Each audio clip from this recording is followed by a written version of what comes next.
बार बार आप अनेकों बार सुन चुके हैं, बलाबलाधिकरण बोलते हैं, बलाबल।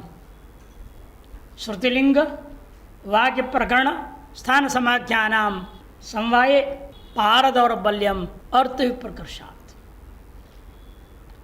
पर दुर्बल होते जाता है पूर्व की अपेक्षा से। श्रुति प्रमाण सबसे बलवान है, उससे दुर्बल है लिंग, उससे दुर्बल है वाक्य, उससे दुर्बल है प्रकरण, उससे दुर्बल स्थान, सबसे ज़्यादा दुर्बल समाख्या। जब एक वाक्य में विनियोग करने के लिए दो प्रमाण एक साथ आ जाते हैं, अब प्रबल दुर्बल का विचार किए ही विनियोग करना, निर्णय करना होता है। उसके लिए यहाँ पर अब इसका नाम बलाबल पेटिका, जैसे आपने पहले बक्ष पेटिका 12 अधिकरणों का देखा, ये 5 अधिकरणों का है बलाबल पेटिका। यहाँ से लेकर 11वें तक 7, 8, 9, 10, 11। सबसे पहले बलाबल अधिकरण के अंतर्गत श्रुति प्राबल्य का विचार होगा। श्रुति प्राबल्याधिकरणम, श्रुति प्रमाण सबसे प्रबल है, ये सिद्ध करने के लिए आरंभ करते हैं। ऐन्द्रियोपस्थीयतां वन्निर इंद्राग्न्योर विकल्पनम समुच्चयो वा उत शक्र समुच्चयो वोत शक्र एवाग्नि केवलो अथवा। विकल्प श्रुतिलिंगाभ्याम गुणावृत्त्या समुच्चयः श्रुति शक्त्यनुसारेति शक्र एकोत्र लिंगतः शक्तिरुक्ता श्रुति शीघ्रा लिंगम श्रुत्यनुमापकम हेराकांक्षात्मके बोधे श्रुत्याग्नौ केवले स्थिति। कहते देखो, ऐन्द्रिया गार्हपत्य उपतिष्ठते मंत्र पूर्व में विचार हो चुका है निवेशाधिकरण में, तो वही वाक्य को दोबारा उठा रहे हैं श्रुति प्रमाण प्रबल बताने के लिए। ऐन्द्रिया गार्हपत्यम उपतिष्ठते, ऐन्द्रिया उपस्थियताम, इसलिए इंद्रिय इच्छा के अंदर उपस्थान करना किनका? वन्निर इति इंद्राग्न्योर वा इति विकल्पनम। वन्य का तात्पर्य गार्हपत्य अग्नि, ऐन्द्रिया गार्हपत्यम उपतिष्ठते, विषय वाक्य को बता दिया। ऐन्द्रिया उपस्थियता वन्नी, ये विषय वाक्य। अब विकल्प शुरू होगा। पहला पूर्व पक्ष कहता है इंद्र और अग्नि दोनों को उपस्थान हो, इंद्राग्नियोर विकल्पनम। दूसरा कहता है पूर्व पक्षी नहीं, समुच्चय करो, दोनों का समुच्चय, दोनों का ही उपस्थान होगा। तीसरा कहते हैं नहीं, इंद्रिया मंत्र के आधार पर, लिंग प्रमाण के आधार पर शक्र माने इंद्र को ही लेना चाहिए, शक्र इंद्र का ही पर्यायवाची है। तो सिद्धांत ये नहीं, अग्नि केवल गार्हपत्य अग्नि की ओर उपस्थान करने के लिए मंत्र प्रयोग होगा, यही विनियोग होगा। तो 4 पक्ष है, 3 पूर्व पक्ष, 1 सिद्धांत। विकल्प समुच्चय शक्र वा, सिद्धांति केवल अग्नि। संशय दिखा दिया। अब कह रहा है पहला पूर्व पक्ष विकल्प मानना उचित है। क्यों? श्रुति लिंगाभ्याम, श्रुति और लिंग प्रमाण के आधार पर विकल्प मानना उचित है। दूसरा कहते नहीं, समुच्चय करो, गुणावृत्तिया समुच्चय। श्रुति प्रमाण के हिसाब से कौन है? गार्हपत्य प्रधान है। लिंग प्रमाण के आधार पर इंद्रो देवदास्या ऋचाया ऐसे करते हुए तजितांत के कारण से इंद्र देवता प्रधान मालूम हो रहा है। 2 प्रधान है, प्रति प्रधानम गुणावृत्ति नहीं लागू हो जाएगा। अच्छा, समुच्चय करके गुणों की आवृत्ति कर देना। श्रुति शक्यानुसारा इति शक्र एको, अथवा श्रुति भी आखिरी में प्रवृत्त जो हुई है वो लिंग के अधीन है। शक्यार्थ को जाने बिना श्रुति क्या कर लेगी? इसीलिए लिंग प्रमाण के आधार पर शक्र एको, अत्र लिंगतः, लिंग प्रमाण से। सिद्धांत तो नहीं, शक्ति रुक्ता श्रुति शीघ्र, श्रुति प्रमाण अत्यंत शीघ्र, किसी अन्य प्रमाण की अपेक्षा के बिना निरपेक्षो रवः श्रुति, ये लक्षण है। अन्य किसी की अपेक्षा के बिना केवल प्रकृति प्रत्यय रूढ़ यौगिक आदि 4 प्रकार के शब्दों से अर्थ ज्ञान होने का नाम श्रुति प्रमाण है। इसलिए शक्तिरुक्ता श्रुति शीघ्र लिंगम श्रुत्यनुमापकम। लिंग प्रमाण से विनियोग करोगे, लिंग को तो पहले श्रुति कल्पना करनी पड़ेगी। विनियोग लिंग प्रमाण सीधे नहीं कर सकता। लिंग प्रमाण शब्द सामर्थ्य को बता देगा, सामर्थ्य के बाद उस सामर्थ्य के आधार पर आप उसका विनियोग कैसे करेंगे, एक श्रुति प्रमाण कल्पना करनी पड़ती है। अतः लिंग प्रमाण से विनियोग करने में श्रुति कल्पना आधिक्य है, और श्रुति प्रमाण करने में किसी की कल्पना की जरूरत नहीं है, साक्षात विनियोग हो जाएगा। इसे निराकांक्षात्मक बोधे, बिना किसी भी आकांक्षा ही नहीं होती, इत्यात्मक ज्ञान रूपा श्रुति प्रमाण जो है अग्नौ केवल स्थिति, इसलिए अग्निमात्र में इस ऐन्द्रिय ऋचा का विनियोग उपस्थान करने के लिए विनियोग कर देता है। देखिए आरंभ होता है, ऐन्द्रिया गार्हपत्य उपतिष्ठति श्रूयते, यह विधिवाक्य है। ऐन्द्रिय ऋचा इंद्र देवता ऋचा का उच्चारण करते हुए गार्हपत्य अग्नि की ओर उपस्थान करना, यही सीधा सिद्धांत पक्ष का अर्थ है। यदि श्रूयते क्या है वह मंत्र, कदाचन स्तरीरसी नेन्द्र सश्चसी दाशुखे इति असौ ऋग ऐन्द्रिक, इस ऋचा का नाम ऐन्द्रिय ऋचा। तत्र इंद्र से प्रकाशनाथ, क्यों इंद्र के ही संबोधन, हे इंद्र संबोधन है। भो इंद्र, अर्थ स्वयं बता रहे देखिए आगे, भो इंद्र कदाचित अपि घातको न भवसी, आप कदाचित अपि अपने यजमान का, अपने भक्त का घातक नहीं होते हैं। किंतु आप करते क्या है, किंतु आहुतिम दत्तवते यजमानाय प्रिय से इत्यर्थ, आहुति को देने वाले यजमान के प्रति आप अत्यंत प्रसन्न होकर के आशीर्वाद देते हैं, उसको भोग देते हैं, फल देते हैं। इस तरह से इस वाक्य का अर्थ, कदाचन न स्तरीरसी किंतु सश्चसी धाशुके, देने वाले के प्रति सश्चसी, आप हमेशा प्रसन्न होकर आशीर्वाद देने वाले। तत्र इंद्र प्रकाशन सामर्थ्य रूपात लिंगात, इंद्र रूपी देवता का प्रकाशन इस वाक्य से मालूम हो रहा है कि उसको संबोधन करके उसकी गुण का गान किया गया, स्तुति किया गया है। अतएव यहाँ पर जो है लिंग प्रमाण के आधार पर मंत्र से इंद्र विषय क्रिया साधनत्व गम्यते, लगता है इस मंत्र को कोई न कोई इंद्र विषय, इंद्र संबंधी क्रिया करते वक्त इसका प्रयोग करना चाहिए, ऐसे मालूम होता है। यदि असौ मंत्र इंद्र प्रदान क्रिया या साधको न भवेत, व्यतिरिक्त मुख से बोल रहे हैं, यदि यह मंत्र, हाँ यदि यह मंत्र इंद्र प्रदान क्रिया के साधक साधन नहीं है, तदानीम अनेन मंत्रेण इंद्र प्रकाशन व्यर्थम स्यात्, तब तो इस मंत्र के द्वारा इंद्र का स्तुति रूप प्रकाशन करना व्यर्थ हो जाएगा, व्यतिरिक्त मुख से कह दिया।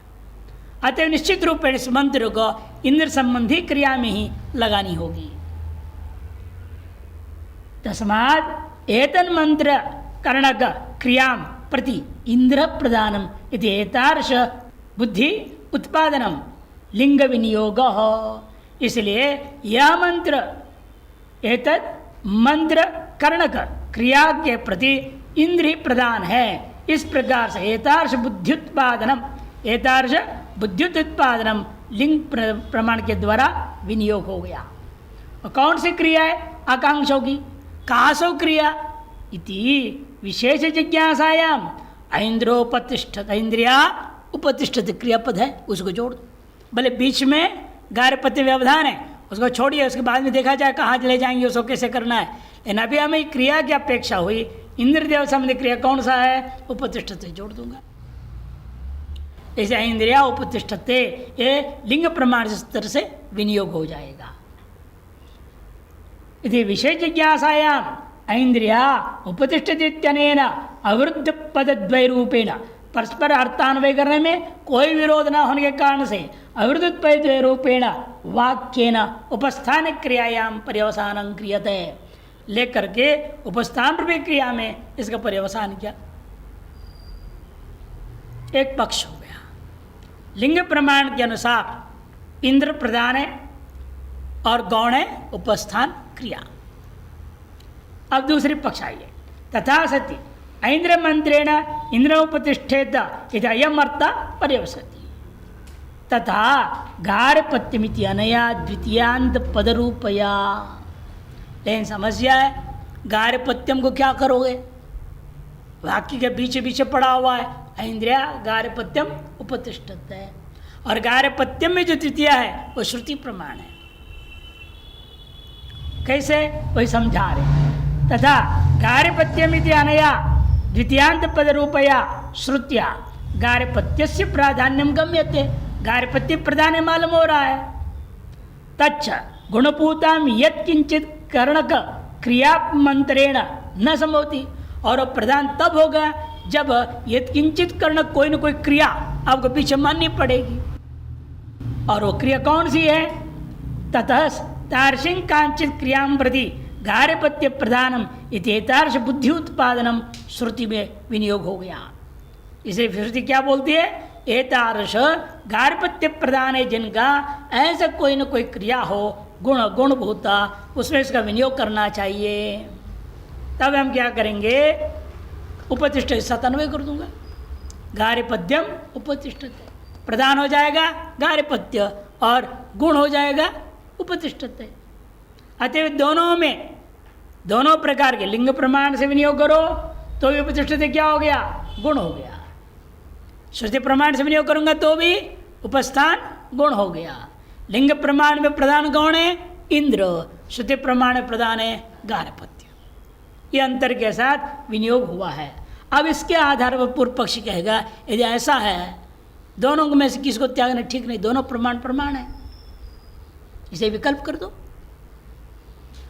इसलिए ऐन्द्रियोपतिष्ठते इति पदद्वयेन मंत्र विशेष क्रिया विशेषयः पर्यवसानम भवति। इसलिए ऐन्द्रियोपतिष्ठते इन पदद्वय के द्वारा मंत्र विशेष और क्रिया विशेष का पर्यवसान होता है।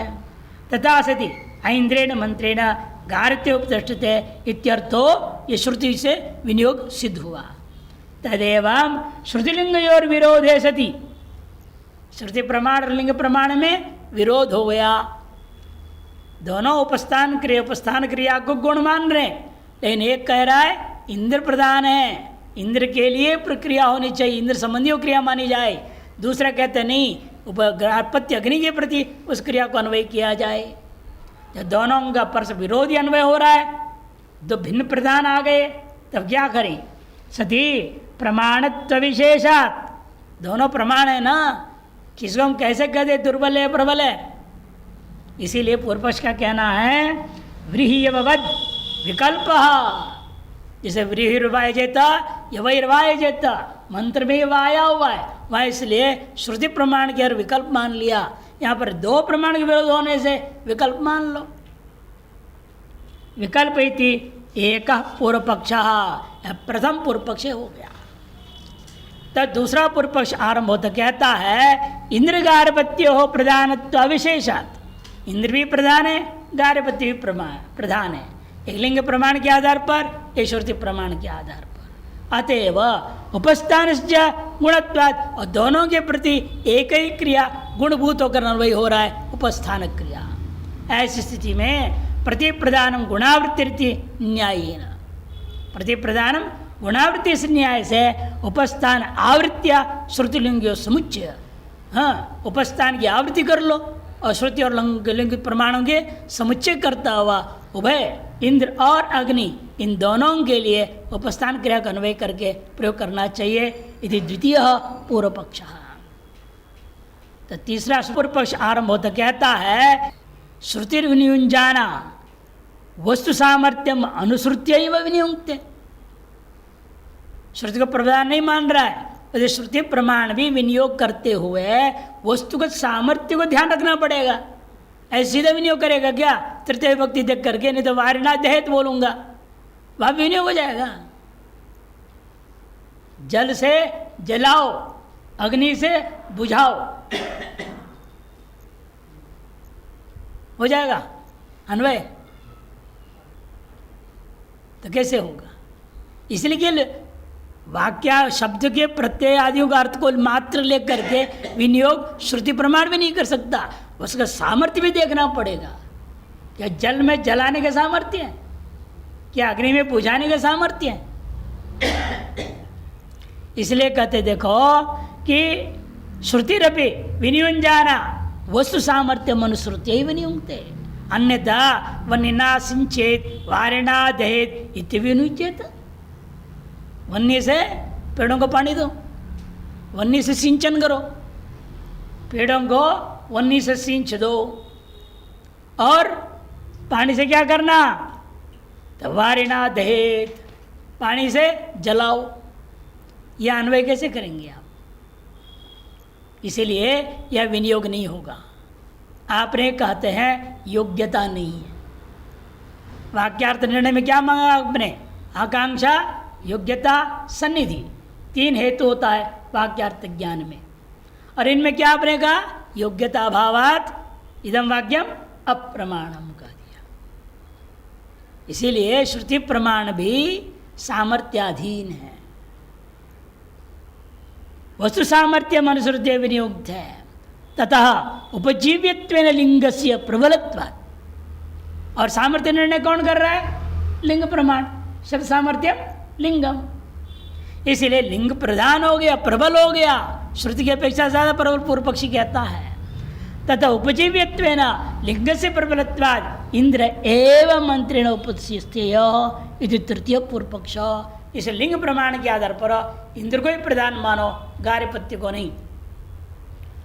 इति मंत्रेण उपस्थिति तृतीय पूर्व पक्ष। ऐन्द्र मंत्र से गार्हपत्य मुख्य वृत्तिया शक्य भाव्यपि, इसलिए ऐन्द्र मंत्र गार्हपत्यर्थ बोध कराने में मुख्य वृत्ति नहीं है। गुणवृत्तिया शक्तिरस्ति इति निवेशन इत्यस्मिन् उदाहरणे पूर्वमेव दर्शितम्।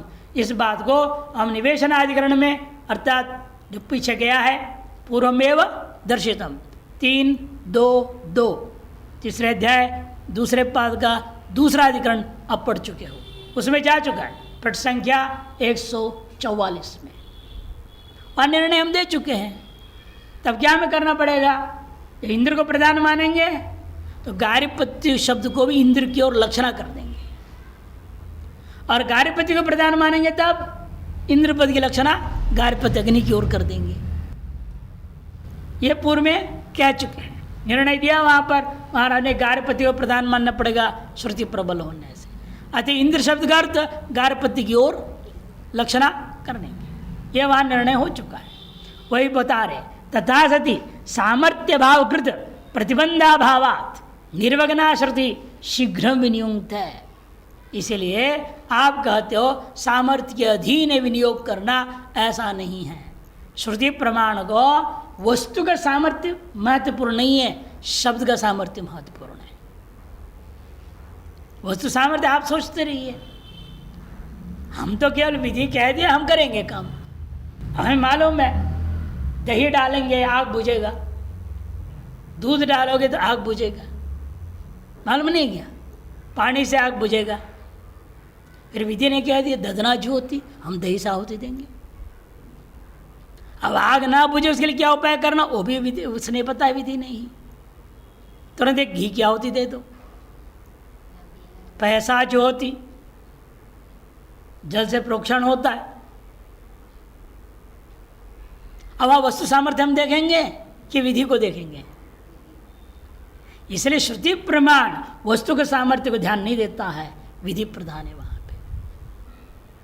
इसलिए कहते हैं कि देखो कि तथा सति सामर्थ्य अभावकृत प्रतिबंधाभावात् निर्विघ्ना श्रुति शीघ्र विनियुक्त है। निर्विघ्न होकर के श्रुति प्रमाण झटित विनियोग कर देता है। लिंगंतु विलंबेना, लेकिन लिंग प्रमाण शब्द सामर्थ्य बता देता है, विनियोग करने की क्षमता उसमें नहीं है। विनियोग करने के लिए उसे श्रुति की कल्पना करनी पड़ेगी। क्यों? होता क्या है? मंत्र पदानी आदो स्वाविधेयम अर्थम प्रतिपादयन्ति। लिंग प्रमाण कैसे प्रवृत्त होता है वो दिखा रहे। लिंग प्रमाण क्या करता है? आदो सबसे पहले स्व हर एक पद का अभिधेयभूता जो अर्थ है उसको प्रतिपादन करेगा। तत्व ऊर्ध्वम मंत्र से सामर्थ्यम निरूप्यते, उसे मंत्र का सामर्थ्य जैसे अब यह वर्तमान में गा इस ऋचा के अर्थ के अनुसार इंद्र को ये बोध करा रहा है, इंद्र को स्तुति कर रहा है, ऐसा मालूम हो रहा है। सामर्थ्यम निरूप्यते, पश्चात सामर्थ्यवशात साधनत्व वाचनी प्राधान्यवाचनी श्रुति कल्प्यते। विनियोग करने से क्या करना पड़ता है? एक तो साधनत्व कल्पना करना पड़ेगा, साधन तो बताया नहीं ना, तो साधन तो कल्पना करनी पड़ेगी। दूसरा साथ साथ उसके अंदर विनियोग कर ले विद्युत कल्पना करना पड़ेगा, प्राधान्यता लानी पड़ेगी। ये दो कल्पना कौन करेगा? श्रुति के आधार निर्णय होगा। उसे लिंग प्रमाण भले शब्द का सामर्थ्य के आधार शब्द का जो तात्पर्यार्थ बता देता है, लेकिन उतने मात्र से विनियोग नहीं कर सकता। उसके लिए मंत्र के सामर्थ्य के आधार पर साधनत्ववाचिनी और प्राधान्यवाचिनी श्रुति कल्प्यते। साच श्रुतिर मंत्रेण इंद्र उपतिष्ठित इति विनियुक्ते। तब जो है वह श्रुति यही कहेगा कि मंत्र के द्वारा इंद्र का उपस्थान करो, ये आपको कल्पना करना पड़ेगा। और विधि क्या बोल रहा है? इंद्रिया गार्हपत्य उपतिष्ठित बोल रहा है, लेकिन आप क्या कल्पना कर रहे हो? इंद्रिया इंद्र उपतिष्ठित कह रहे हो। बताओ लिंग प्रमाण के द्वारा चलूंगा तो क्या हो जाएगा? इंद्रोपस्थान की ओर जाना पड़ जाएगा। कल्पित तो भी कि वहां प्रधान है ही नहीं, इंद्र प्रधान है, तय कौन करेगा? श्रुति प्रमाण विनियोग करने के लिए। और साधनत्व भी लाएगा मंत्र में श्रुति प्रमाण, तृतीय श्रुति के आधार पर। इसीलिए एताश कल्पना की अपेक्षा से प्राधान्यवाची कल्पना किया विनियुक्ति तथा सती प्रत्यक्ष श्रुतो। जब तक इतनी कल्पना आदि करके विनियोग कर रहेगा, उससे पहले ही श्रुति क्या कर देती है? झट ही विनियोग कर दिया उसने गार्हपत्य उपस्थान के लिए। वही बता रहे तथा सती प्रत्यक्ष श्रुतो स्वाभिधेय प्रतिपादन विनियोगयोर मध्यवर्ती नौ सामर्थ्य निरूपण श्रुति कल्पना व्यापारो नास्तः। श्रुति प्रमाण के लिए क्या करना पड़ेगा? स्वाभिधेय शब्दार्थ मालूम है इसको, निरपेक्ष और शब्द का सामान्य अर्थ ले लेगा वो और विनियोग सीधा कर देगा। अब बीच में न लिंग की जरूरत है न कल्पना की जरूरत है, दो अंतराल में जरूरत नहीं पड़ा, कम हुआ, वही समझा रहे हैं। तथा सती प्रत्येक श्रुति में क्या हो रहा है? स्वाभिधेय प्रतिपादन विनियोग यो, स्वाभिधेय का प्रतिपादन करेगा और विनियोग करेगा। इतने से काम चल गया। मध्यवर्ती नौ सामर्थ्य निरूपण श्रुति कल्पना व्यापारो, सामर्थ्य का निरूपण करना और श्रुति कल्पना रूपी व्यापार, ये दोनों नास्तः इति प्राबल्यात् तया लिंगम बाध्यते। प्रबल होने से उस श्रुति प्रमाण के द्वारा लिंग प्रमाण को बाध दिया जाता है, क्योंकि उसमें 4 सीढ़ी है। लिंग प्रमाण की विधि क्या बताया? पहले प्रत्येक पद अपना अपना अभिधान कर देगा, फिर उसका सामर्थ्य बोध कराएगा, ठीक है, फिर साधनत्व प्रधानत्व कल्पना करेगा, उसके बाद विनियोग करेगा। 4 सीढ़ी आ रहा है। और श्रुति के लिए 2 ही है, स्वाभिधेयत्व और सीधा विनियोग। बीच में न सामर्थ्य कल्पना है न प्रधानत्वादि के लिए एक श्रुति कल्पना करने की जरूरत नहीं है। स्वयं श्रुति होने के कारण से सीधे ही विनियोग कर देगा। अतः 4 की अपेक्षा से 2 कौन सा शीघ्र होगा? बुद्धि उपस्थित होगा, 2 ही सीढ़ी पर होने वाला विनियोग। अतः श्रुति के प्रमाण के द्वारा लिंग प्रमाण बाधित कर दिया जाता है। न च प्रत्येक श्रुति विनियोग वेलायाम अलब्धात्मकत्वेन अप्राप्तम लिंगम कथम बाध्यत इति न शंकनीय। यदि ऐसा है लिंग प्रमाण प्रवृत्त होने से पहले ही श्रुति प्रमाण ने विनियोग कर दिया आपके अनुसार, फिर आप कैसे कह रहे हो श्रुति लिंग को बाध दिया? अरे तो पैदा ही नहीं हो पाया, उपस्थिति नहीं हुआ लिंग प्रमाण, उसे पहले इसने विनियोग कर ही दिया। असंजात विरोधी है, अरे विरोधी में खड़ा हो तब ना उसको बांधेंगे। लिंग प्रमाण तो प्रवृत्ति नहीं हुआ, अप्राप्त है, अप्राप्त को बांध रहे हैं आप? ये पूर्व पक्षी पूछता है। प्रत्यक्ष श्रुति विनियोग की वेला में हम उस समय में अलब्धात्मकत्वेन अपने स्वरूप लाभ किया ही नहीं, प्रवृत्त हुआ ही नहीं अभी लिंग प्रमाण, तो अप्राप्तम लिंगम कथम बाध्यता इति न शंकनीय भविष्य प्राप्ति प्रतिबंध से ही अत्र जो है बाधत्वात् या बाध करते अप्राप्त बाध हम मानते हैं। भविष्य प्राप्ति की संभावना को ध्यान में रखते हुए पूर्व में उसको बात दो। भविष्य प्राप्ति प्रतिबंध से ही अत्र बाधत्वात्। इसके लिए हम लोग दृष्टांत देते हैं। हम लोगों के यहाँ क्या होता है भंडारे में, कभी कभी पर्ची में लिख देता है सन्यासी ही पधारे। अप्राप्त के बाद हुआ कि नहीं, आने के बाद बोला भगाओगे कि ब्रह्मचारी हो, है ब्रह्मचारी जाने यहाँ नहीं आना, ऐसा नहीं होगा ना। पहले आपने लिख दिया सन्यासी आवे, इसका मतलब क्या है ब्रह्मचारी आदि अन्य ना आवे। अप्राप्त बाद हो गया, वो उपस्थित हुए नहीं, पहले आपने उनको रोक दिया, उपस्थित होने ही नहीं दिया। जैसे यहाँ पर भी श्रुति प्रमाण लिंग को उपस्थित ही नहीं होने देगा, पहले भगा देगा उसको।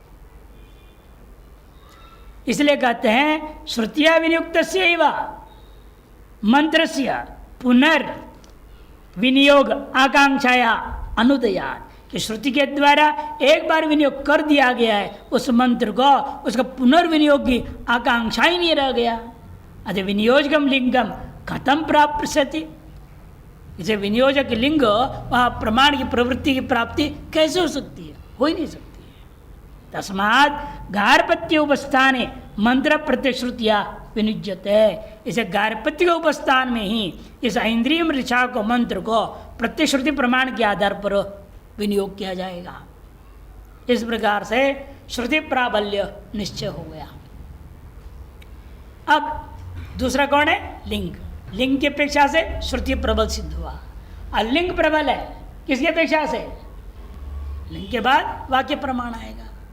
तो वाक्य प्रमाण के लिए क्या है, ये सब दोनों मिलकर एक वाक्य पहले निर्णय लेगा। संविहारात, एक साथ उच्चारित पूर्वापर्येण, ऐसे शब्द भी बीच में रहेगा, जैसे तस्मिन सीधो, तस्मिन शब्द आ गया, पूर्व परामर्शक है वो। इसलिए वाक्य प्रमाण पहले स्वसंविहारत्व निर्णय करेगा, फिर उसके विनियोग के शब्द का सामर्थ्य रूपा लिंग की कल्पना करेगा, और लिंग के बाद श्रुति भी कल्पना करेगा, तब वाक्य प्रमाण विनियोग करेगा। और उसकी अपेक्षा से लिंग प्रमाण को केवल श्रुति कल्पना करना है, लिंग कल्पना की जरूरत नहीं उसको। एक कल्पना लाघव हो गया, अतः वाक्य प्रमाण की अपेक्षा से लिंग प्रमाण प्रबल सिद्ध हो गया। यही प्रक्रिया के लिए आरंभ करते हैं। स्योनंत इति पूर्वार्धम तस्मिन् सेदिति चोत्तरम सदने साधने चायम सर्वो अथार्धे व्यवस्थिते तच्छब्दादेक वाक्यत्वे भवेदाद्य श्रुतिमृति लिंगस्य सन्निकृष्टत्वाद् वाक्य बाधे व्यवस्थितिः उदाहृतिर्यं वाक्य बाधे नत्वेन्द्रियत्यसौ बाधा दूर्धम निरर्थत्वाद् अप्रामाण्य प्रसंगतः। कहते हैं श्योनम ते सदनं कृणोम इत्यादि पूर्वार्ध है, तस्मिन् सीधा समेध से मान इत्यादि उत्तरार्ध है। ऐसे दो भाग में है, दोनों भाग मिलकर के एक पूर्वार्ध क्या करता है, आसन बनाने में, और दूसरा बिठाने में। सदने और साधने च अयम मंत्र, भिन्न भिन्न अर्थ वाले दो वाक्य।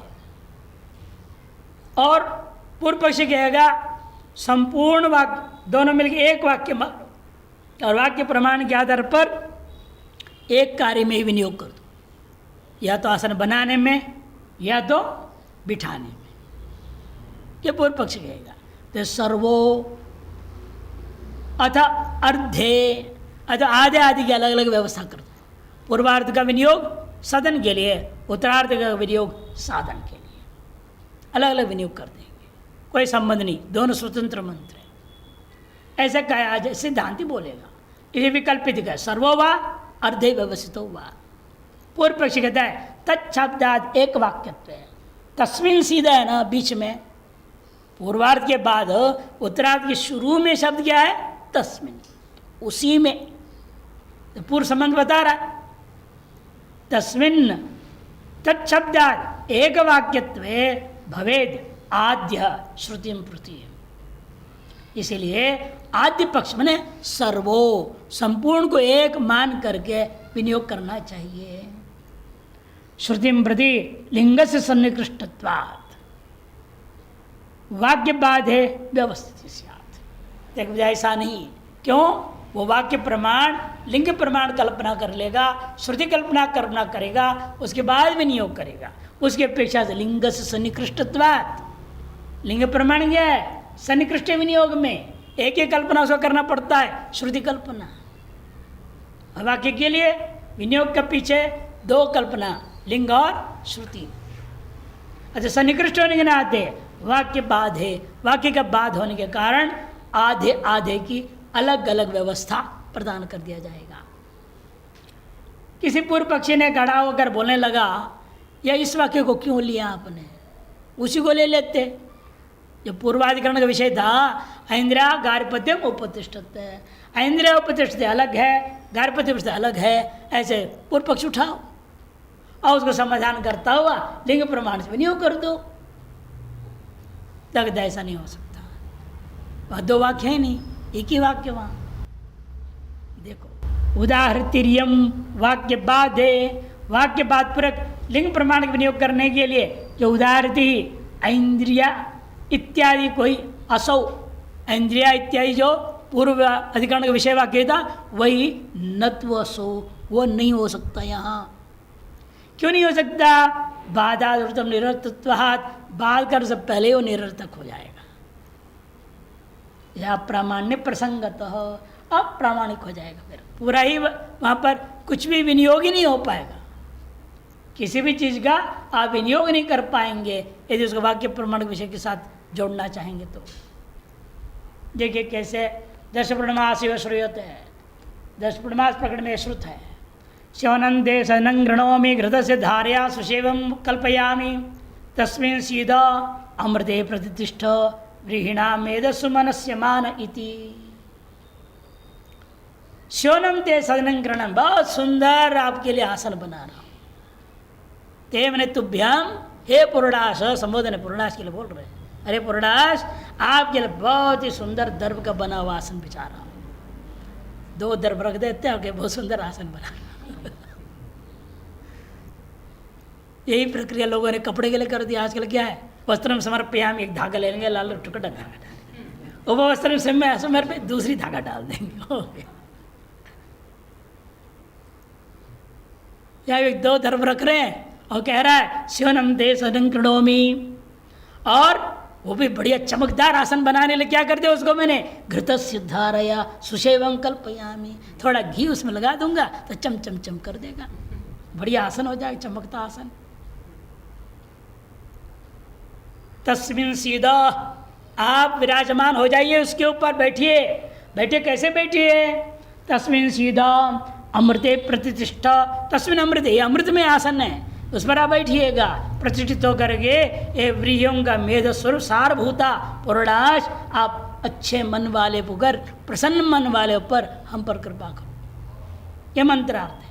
भो पूर्णाश तव समीचीनम स्थानं करोमि, स्योन मने समीचीनम स्थानं करोमि, तच्च स्थानम घृतस्य धारया सुष्टु सेवितुम योग्यम कल्पयामि, आपके द्वारा सेवन करने योग्य, बैठने योग्य घृत धारा के द्वारा चमकाता और सुंदर आसन बना रहा हूं। भो व्रीहि सारभूत, व्रीहिणाम मेध मने सारभूत, मेध कर दिया सारभूत, व्रीहियों का सारभूता, हे पूर्णाश तम समाहित मनस्क सन, आप समाहित चित्त वाले होकर के तस्मिन् समीचीने स्थाने, समीचीन से सम्यक आसन में उपविश, तत्र स्थिरो भव, वहाँ स्थिर हो जाओ, ये इसका तात्पर्य है।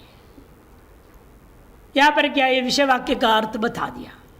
तत्र तस्मिन्नित्यनेन तच्छब्देन प्रकृतिवाचिना पूर्वोत्तरार्धयोर एक वाक्यत्वे सति, ये वाक्य प्रमाण लागू हो गया कि पूर्वोत्तर वाक्य का बीच में जो है जो तस्मिन् शब्द है वह तत्शब्द के द्वारा प्रकृतिवाची है, वो अतः पूर्वोत्तरार्धों को मिला दे रहा है, एकत्व प्रदान कर रहा है।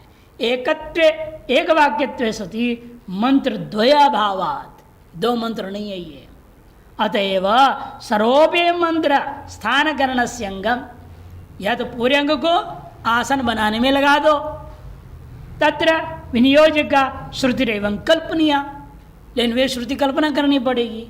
क्या कल्पना है? सर्वेण अनेन मंत्रेण स्थानं कर्तव्यम इति, यह संपूर्ण मंत्र के द्वारा आसन की कल्पना करनी चाहिए।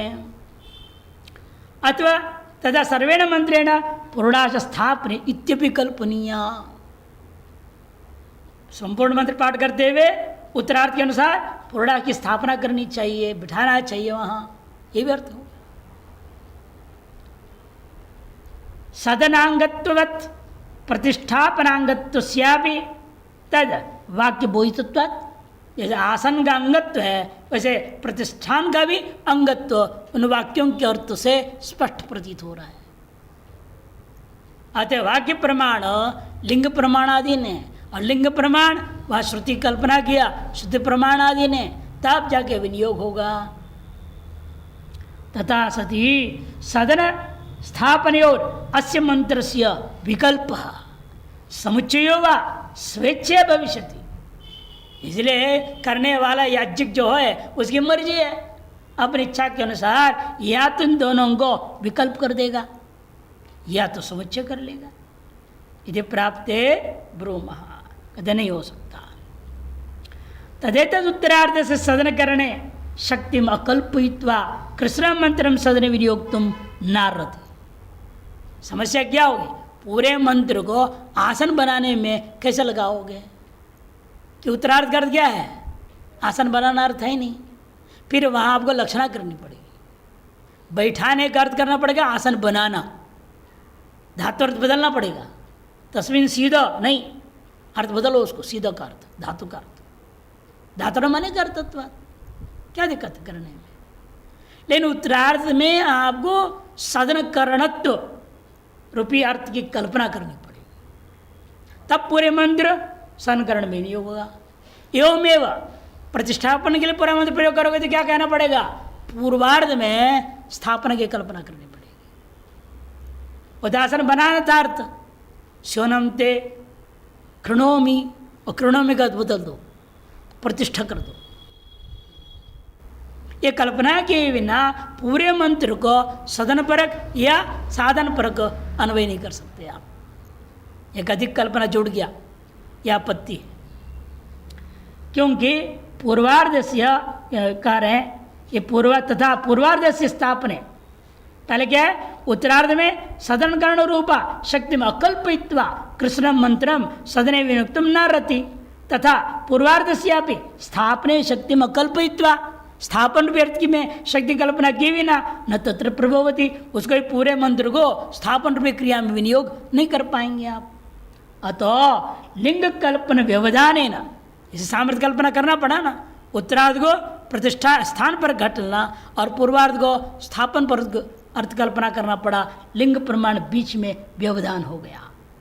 वाक्यम श्रुतिम प्रति विप्रकर्षित है, इसे वाक्य प्रमाण से श्रुति प्रमाण के और विनियोग के बीच में विप्रकर्ष पैदा हो गया, दूरी पैदा हो गया, कि बीच में एक और लिंग प्रमाण आना पड़ा।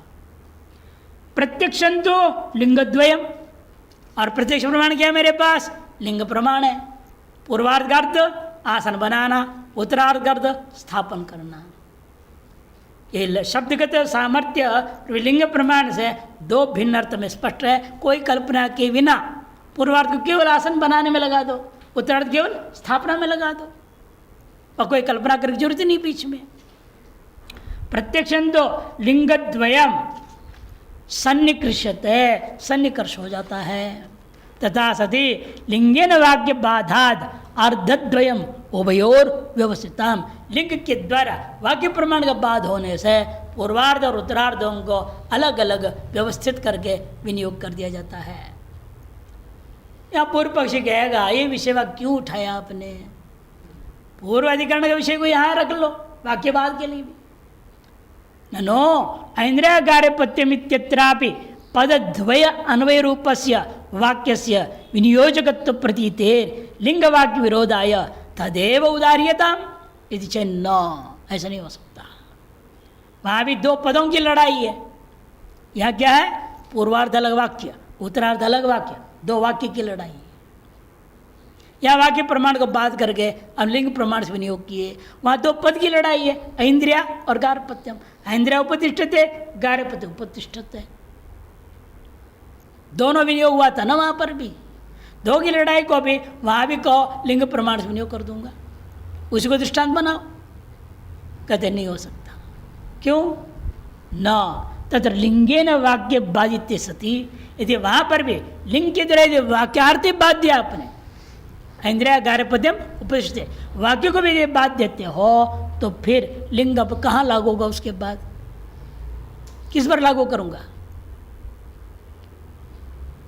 तत्र लिंगेन वाक्य बाधित्य सती एकैक पदस्य अर्थ प्रत्यागत्वभावेन, प्रत्येक पद अपने आप में पूरे वाक्यार्थ बोध करने में समर्थ है ही नहीं। दो पद की लड़ाई है ना वहाँ पर, इंद्रिया और गार्हपत्यम। ना इंद्रिया किसी चीज़ को बोध करा सकता अपने आप, न गार्हपत्यम किसी का बोध करा सकता अपने आप। इसलिए ये एक एक पदस्य अर्थ प्रत्यागत्व भाव है ना, प्रत्येक पद अपने आप में अर्थ प्रत्याग नहीं है। जो श्रुति कृत विनियोग से असिद्ध है, वह श्रुति प्रमाण ला करके कल्पना करके सर विनियोग करने की भी सामर्थ्य नहीं रह जाता है। असिद्धेर अप्रामाण्यमेव उदाहरत से प्रसन्न, उस वाक्य ही अप्रामाणिक हो जाएगा, आपत्ति हो जाएगी। यह तो महावाक्य बाधित है। यहाँ क्या हो रहा था? दो वाक्यों को मिला करके आप महावाक्य बना रहे थे। हम महावाक्य मात्र को बात कर रहा हूं, लेकिन दो पृथक वाक्य तो मान रहा हूं। इसलिए यह तो महावाक्य बाधित है भी अवान्तर वाक्य हो, अवान्तर तो पृथक वाक्य हैं, उनकी अर्थ प्रतीत हो लिंग विनियोग सिद्ध होती, अर्थ प्रतीति हो जाएगा, लिंग प्रमाण विनियोग करेगा, श्रुति कल्पना करके विनियोग करने में कोई दोष नहीं रहेगा। इत्येतदेव उदाहरणम, इसे जो हमने उदाहरण दिया है यही वाक्य को उदाहरण बनाना उचित है।